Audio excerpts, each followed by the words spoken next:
Hello, everyone, and welcome to the show. Hello, also, David. Welcome. So I'm going to introduce you in a minute. So I'm going to start by introducing the show. So, welcome, everyone, to The Words. This is the show where we get to introduce the views and advice from leading founders and CEOs in the technology-related space. So, my name is Mandali Khalesi. I'll be the host of your show today. The show, which is called The Word. So, The Word is a show where we interview CEOs and founders of tech-related businesses for their views and advice on entrepreneurship and leadership. And I think I'm thrilled today to invite David Sheldon-Hicks, founder of Territory Group, wonderful creative agency. Hello, David. Welcome to the show. I think you just might be on mute.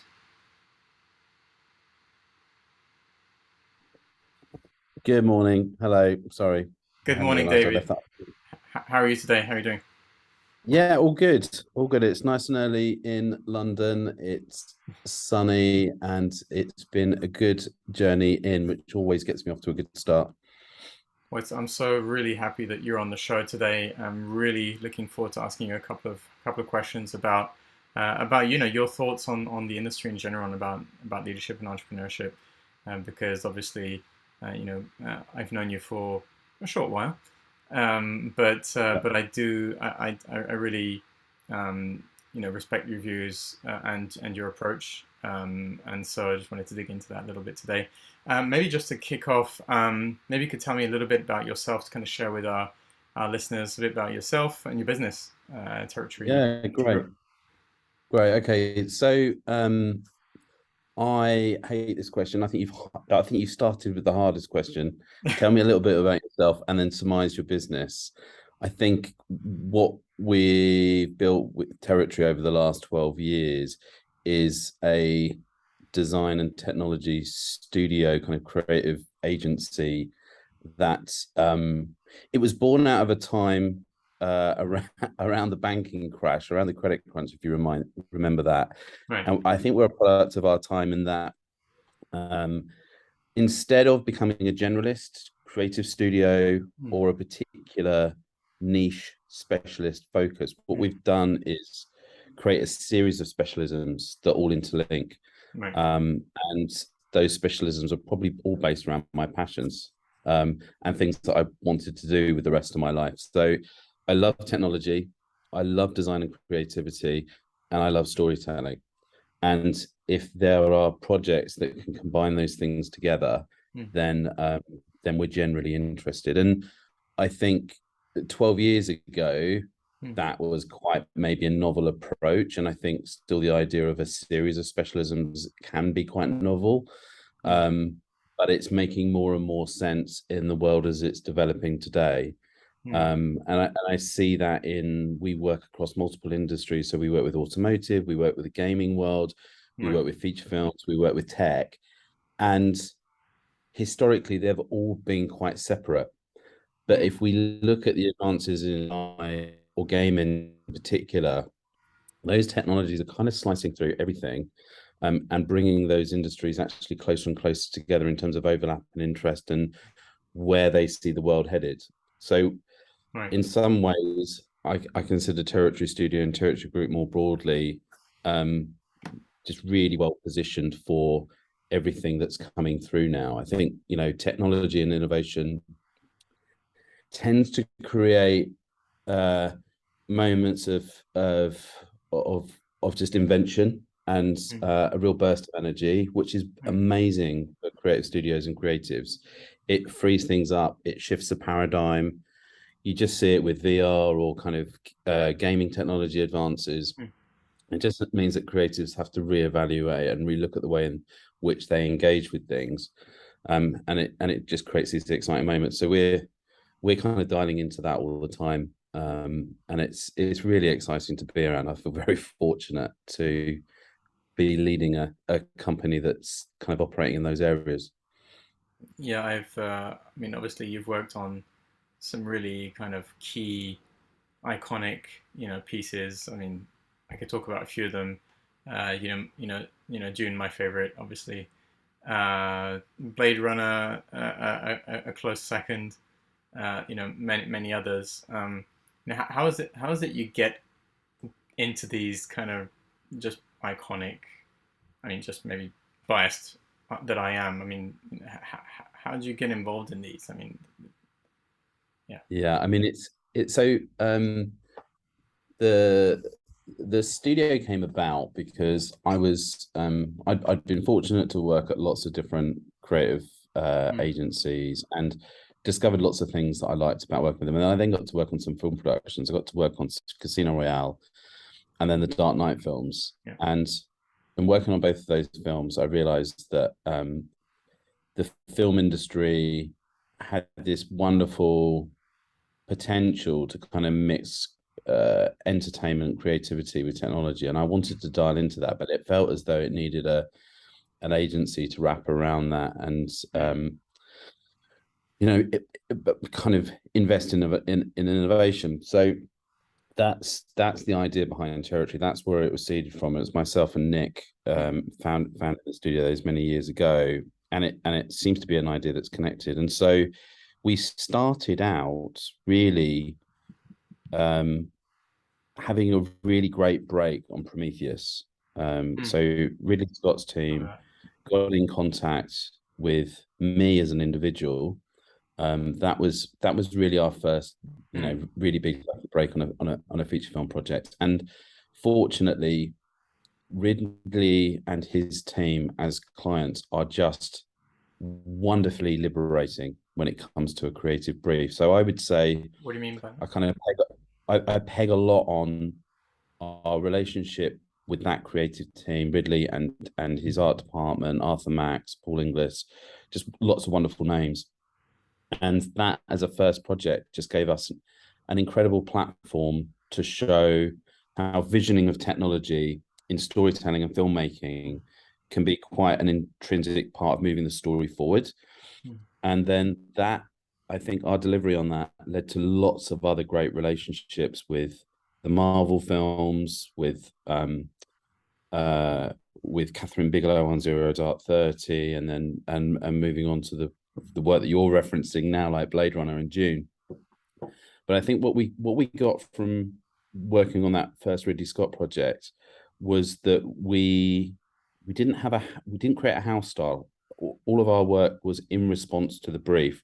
mm, We were always very carefully listening to what they were trying to achieve with the film and see that, whilst our work is important and interesting, it's not the be all and end all in the filmmaking.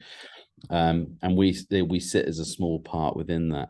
So I think one of the biggest lessons I got from that was just understanding your place in the global view, mm, because Arthur Max was designing these incredible sets, and Sonia Klaus, the set decorator, was, just bringing them to life, and you're also dining into what's going on with costume design and other things. So you're part of a bigger creative innovation team, and you're influencing that team, and they're influencing you. mm, And I think us starting off on the right foot with that particular project just meant that our reputation built in the right way, mm, and then one good project led to the next good project, and always being very respectful of the other teams that you're connecting up with. I think that's absolutely key. You can't often our graphics, when it goes onto a film set, say something like June or Blade Runner, we're not putting a lot of that work in post.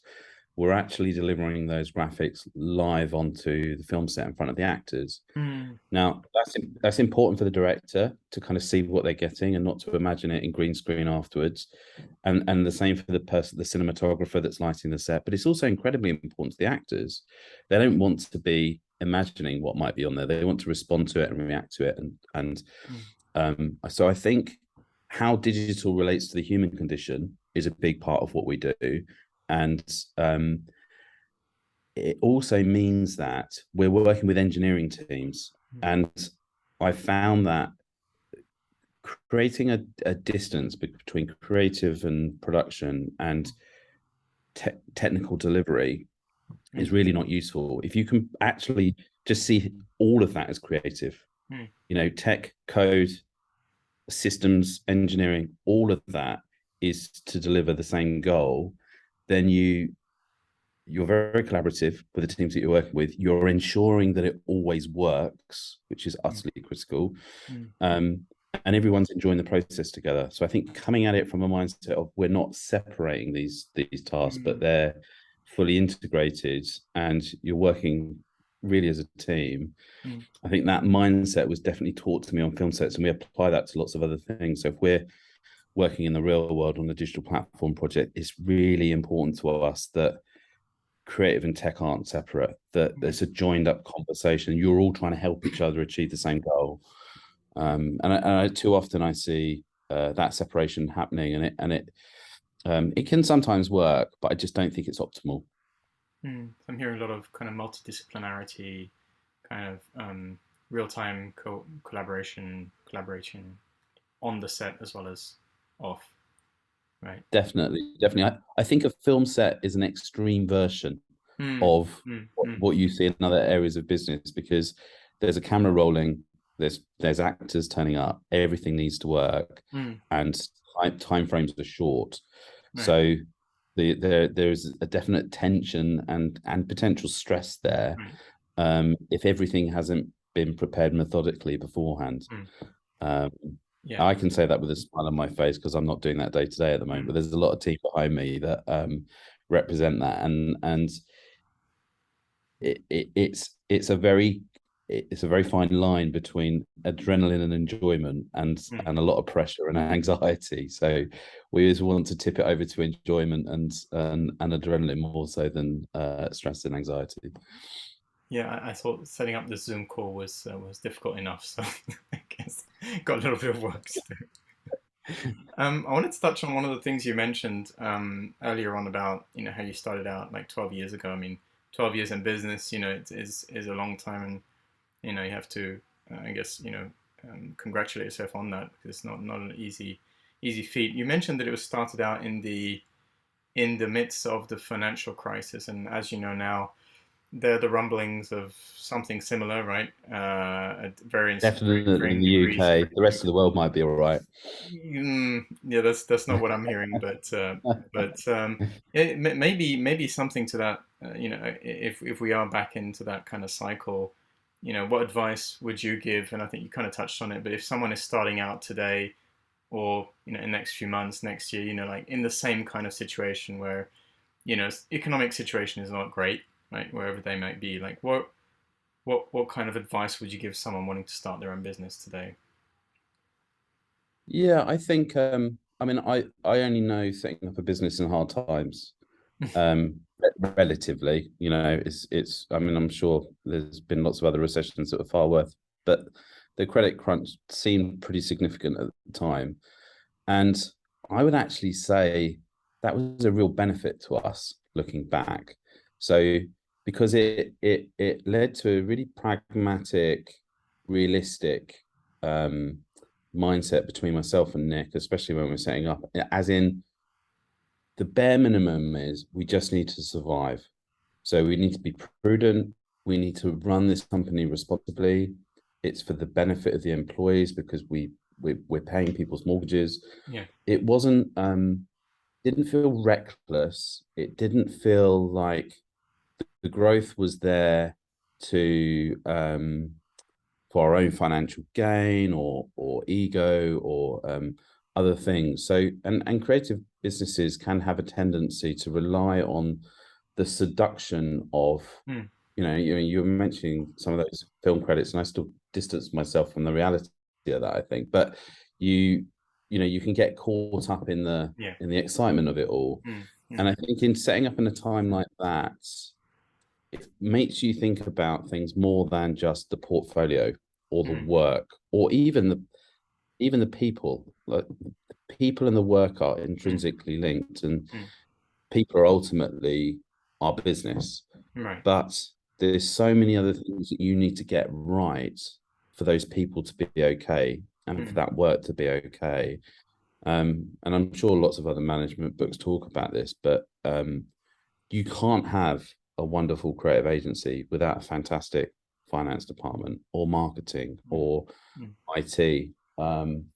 and it's fully rounded. So I I I think I learned to listen a lot to Mm, other people, and right. to understand what they need to do their job well, Mm, and try as best as I can, knowing that I've never built a business before, it's that just fun. I'm going to have to lean on others, Right. and I'm going to have to, at my best, rely on good judgment when it comes to hiring people that are a good fit.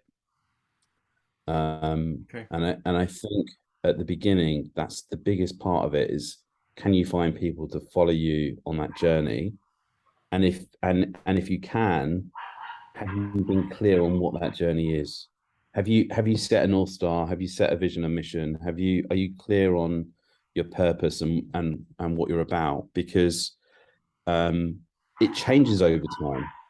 And so if you don't write it down, you don't acknowledge when it changes, and that becomes uncomfortable for you and the team. And you don't understand why you're not synchronized, and in the same mindset.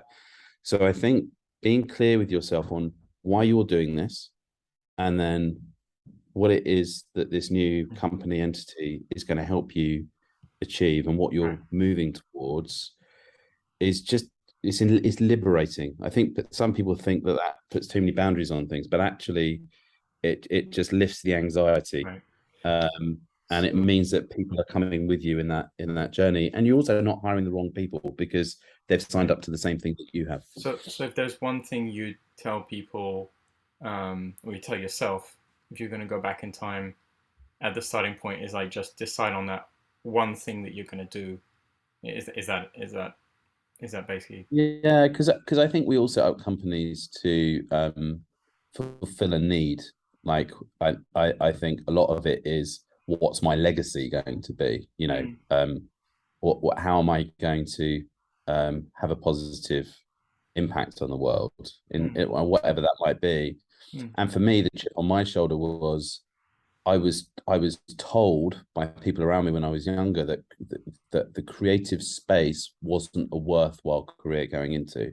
mm, So the thing for me is, can I create a studio where it's a great career choice, where we give people everything that they need. Now we're not there yet, by the mm, way. I've not solved that one fully. Is it as mm, great as it should be or could be? No, right, right. but that's that's what I want to build towards. I want to build a place where people do the best work of their lives, and they really enjoy it, and they feel as though they're well supported in their home life. They're paying their mortgage, they're supporting their family, and they don't have to worry about certain things, and they can look their parents in their eyes and say, yeah, this was a good decision for me. And that I genuinely want that, whether it's for Mm. this studio or the industry more generally. I'm clear on that for a personal goal for me, and I'm clear on that in terms of the ambitions for the studio.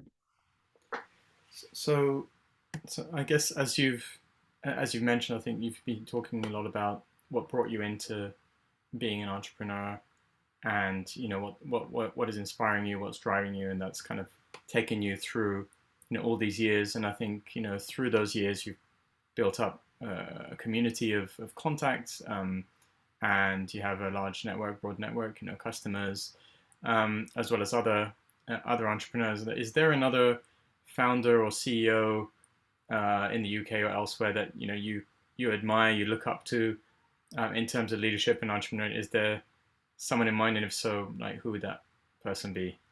Yeah, this is also a horrible question, because I really enjoyed, let's say, mentoring, but I've really enjoyed Hmm. being mentored by and connecting up with lots of other entrepreneurs, Hmm. and especially in the creative industry, because I'm super interested in how we move this industry forward and Hmm. make it Hmm. as great as it possibly can be. So I've made it my business to almost meet all of what would technically be seen as the competition, Okay. on quite a regular basis. Huh. So I've got quite a broad network. So I'm not going to mention any of those for fear of upsetting somebody.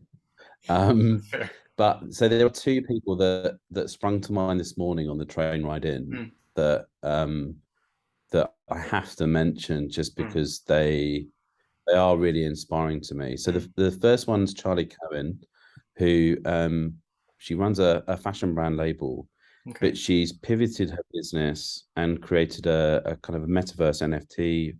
brand company called Okay. Restless. And she's really she and her business are really inspiring to me because she's so firstly I've got a daughter and always wanting to look Right. to female entrepreneurs to kind Right. of be almost like an inspiration to her, because one day I'd love it if my daughter, kind of went off and found her own thing and Yeah. and Same did here. that. Yeah. And she's just found her own, and relatively young in her life, from what I understand, just found her own direction, her own thing, and isn't trodden. From my point of view, there's a lot of creative agencies out there. So, but she's treading new ground. At a moment when the metaverse and NFTs are still defining themselves, and Mm. and she has such a wonderful grasp of where technology is now and what she believes that means for the future of the world and the opportunities there, and how exciting it is for creative and tech. Mm. That's incredibly inspiring to me. Mm. um and just a very wonderfully confident and informed leader that I think has an aptitude and an empathy that is very modern. Mm. Um, and I think a lot of well established founders, CEOs, and entrepreneurs could learn a lot from, just being tuned in and dialed into Mm. kind of emotional intelligence. I think, Mm. I think that's so that kind of, yeah, that modesty, I think, is really enduring. And then the other person I have to mention, and in a similar space, is a long running friend of mine, but has just done incredibly well over the last few Mm. years, and just goes to show that moving fast and being brave is a big part of all of this. With who's Benoit Pagotto, who is Mm. one of the co-founders of Artifacts, and they recently sold their company to Nike, and they're doing a lot of what can be described as kind of Web3 digital consumables, definitely in the kind of Nike trainer space, but I'm sure it'll kind of extend beyond that. And he's really just he and that team are really just charging forward and thinking the world that we want doesn't exist at the moment, so Mm. we're going to do our damnedest to kind of create that. There's such a wonderful opportunity in this technology that we want to leverage, and really dial into culture. I think the one thing that I've learned in watching him and that team is just how great they understand current cultural trends, and what people are, the kind of the zeitgeist of the moment. And that's not an easy thing, kind of tuning into Mm. that and then leveraging technology and creativity against it. Uh, it's amazingly challenging, like, again, to go down that untrodden path. Mm. And I think there's risk there, but there's obviously a lot of reward there too, and it's so exciting to watch that happening. So they're the two that Mm. immediately, and there's probably about 50 others that I should mention, but Right. I think they're of the moment, and they're definitely dialing into technology and innovation. Mm. I think they're both marvelous in that respect. Okay, look, we're kind of coming up against time, so I just wanted to, yeah, thank you so much for that, and for kind of highlighting kind of younger entrepreneurs as well, that are kind of, as you said, kind of tapping into that zeitgeist and then trying to build a business on top of that. I think that was quite inspiring. And then also female role models. I mean, like self, I have a young daughter, and it's yeah, it's inspiring to see that. In Japan is has a lot to learn, I think, from role models like them around the world. So Yeah, we all do. But and thank you for some great questions. It's forced me to answer some things in very different ways, so it's got me thinking again. So thank you for that. thanks so much. Yeah, I was really I was really taken by your very reflective and really kind of deep reflection on your philosophy and on the way, you're approaching, how to run that business, even though you said you only know tough times, right? And to kind of keep that as that thread, I thought that was pretty amazing and educational to me anyway. In the last minute or so, just wondering if you had any kind of call to action, anything you wanted to leave with the listeners, and anything extra you wanted to Call to action: come and work with Territory Studio. add. Uh, both if you're talented and looking for work, or if you're a client and looking for a solution. No, not really, not really. I think these are interesting times. I mean, you highlighted the economy already, and I'm really fascinated by seeing how that all plays out. Mm, I think the businesses that do well would be the ones that don't lose their heads, and whilst see that there's risk in there, also see the opportunities. There are definitely industries and areas that are not altogether insulated, but have a longer term view. And I'm always interested in businesses that aren't about the short term game, but have a far longer game plan. And I think actually there's a lot that Western, especially UK and European business, can learn from Japan in that respect. mm, mm, Um, and Asia actually. I think mm. I think there's some things that we miss in that sometimes because of the cadence of the news and information that's coming through. Sometimes I Right. think we Mhm, react to that rather than sticking to a strategy. So I think mhm, um yeah, I think it's going to be very interesting times. And sitting in the UK at the moment and seeing the currency deplete, mm, it's interesting to think on that because there's both there's definite downsides, of course, but there's mm. also there's some positive in that as well. And I think a slight reset here and there is often good for business. I would then have to end up with inviting you to Japan at some time if you're ever here, or Oh planning yes, to please. be over. And now the yen is pretty low, so it's probably economical to Okay, come well, there rather than we'll compete on that downward trend. yeah, right.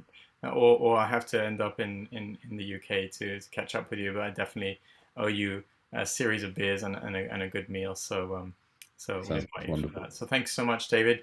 Thanks also to everyone Perfect. for listening on the show. So this was The Word, and today we invited David to share his thoughts. Thanks so much for listening, and catch you again next time. Thanks again, David. Thank you. Thanks. Thanks, Bye. Mandali.